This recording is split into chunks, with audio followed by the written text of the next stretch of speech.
Hello, everybody, and welcome to another Q&A edition of Optimal Relationships Daily, episode 993. I am your host, Greg Audino, and we're going to be doing our usual Saturday thing here, folks, which is taking a look at a question about relationships that we received on our advice column show, Optimal Living Advice, which I also host. We share some of these episodes with you so you can see how a lot of the tips we learn about in our narrations can be used and applied in real-life scenarios faced by your fellow listeners who reach out looking for help. And today's asker is in a very unique spot. She feels very complete after having spent a lot of time focusing on herself, but there is still that one thing that's keeping her from being really at peace, and that would be the absence of a soulmate. She's trying to just trust and not daydream so much, but we all know that can be hard to do. So let's see if we can help her out a little bit and start optimizing your life. Dear Greg, I have been on this incredible journey of personal development for a while now, and I have never been happier. The only thing that is still on my mind is finding my soulmate. I'm a big believer in everything is meant to be, and timing is everything. But how do I stop daydreaming about the person I'm going to find? I feel like these thoughts are often distracting and make me feel as though my life is not truly complete until I meet someone. It would be much appreciated if you could shed some light on this. Thanks. You're so very welcome. Happy to be of service. First of all, congratulations on your journey so far. Very glad that it's led you to a happy place and that you're feeling on top of your game. Ironically, most personal development lovers seem to get spit out on the other side of that pretty frequently, so I'm happy that you're happy.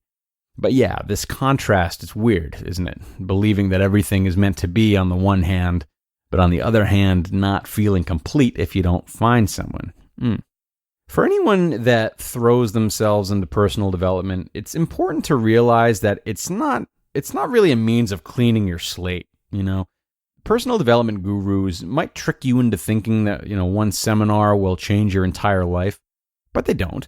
Sure, you can learn skills that you can take with you to gradually change a lot about who you are, but your past and your beliefs from the past, they will always be a part of you.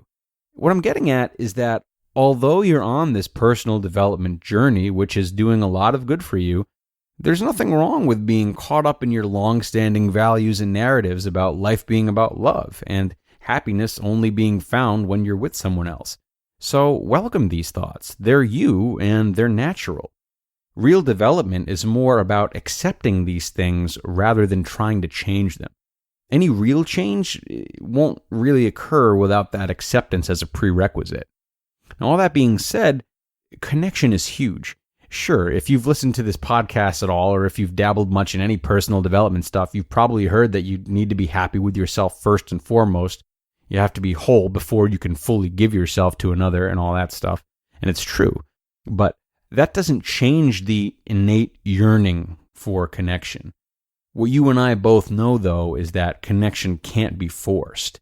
There's a lot you can do to find a romantic partner, but ultimately you can't control every part of the equation. So what we're going to focus on first here are the things that you can control when it comes to feeling connection.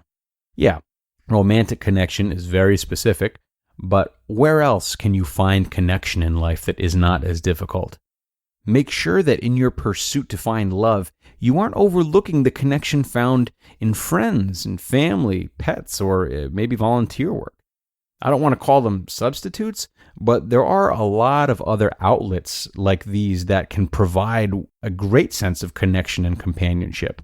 But, they just don't get the same credit or glamour that romantic love does.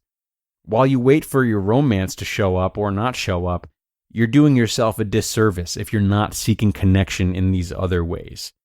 But that's all supplementing, right? Family, friendships, pets, volunteer work, and whatever else. Adding more of those things into your life, it fills the void of loneliness, but it doesn't change the fact that a void is still there.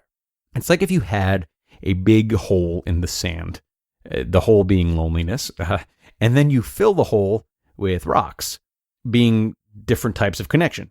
So you can walk across now.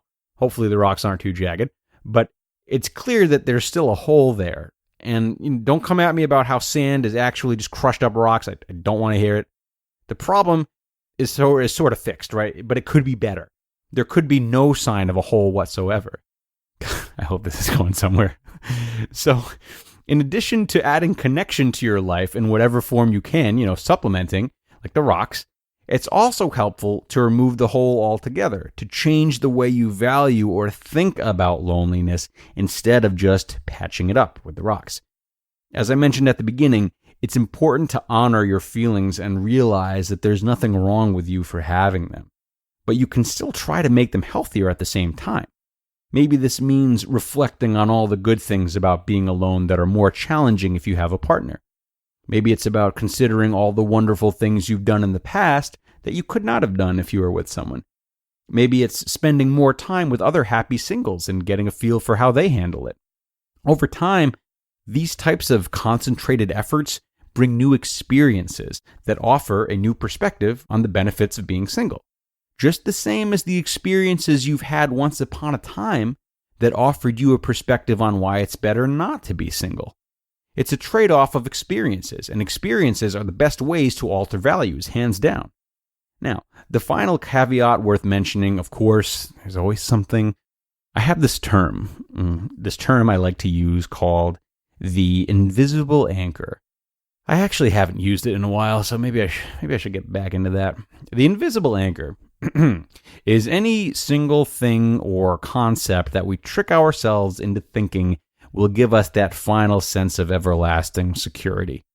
For many people, it's a loving relationship. For some, it's a job. For some, it's a move. For others, it's a sum of money, perhaps.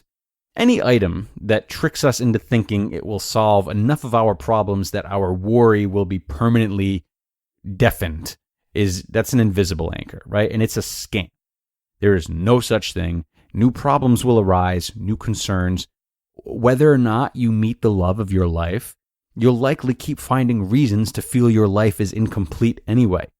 There's always something that we want to add. There's very rarely that sense of perfect content where we might say, yes, my life is a 10 out of 10 and I wouldn't change a single thing. Of course, we should all continue to seek things which we feel are meaningful so as to make the problems we do face as good of problems as they can be, but there will always be problems and shortcomings and a reason to feel that our lives are incomplete nonetheless. While a loving relationship can be one of the best things that can happen to us, no question, they're still just moving pieces and thus shouldn't be allowed to define our lives too much. And there you have it, folks. Thanks a lot to the asker for submitting this one. I would say if there is one takeaway from this episode for all of you, it would be that this viewer's desire for a partner is easily interchangeable with anything that we feel we need to make our lives complete. And thus, the way back is all the same. Honor your feelings, accept them, and if you really would prefer, not demand, that they be different, see what you can do to both fill the gap and change your feelings about the gap. Hope that's all clear. But if you have your own questions to send in, go ahead and do it. You can email them to us at advice@oldpodcast.com, advice@oldpodcast.com. We love hearing them, so keep them coming. Otherwise, have a marvelous rest of your day. Thanks a lot for being here, and I'll catch you tomorrow on the Sunday show, where your optimal life awaits.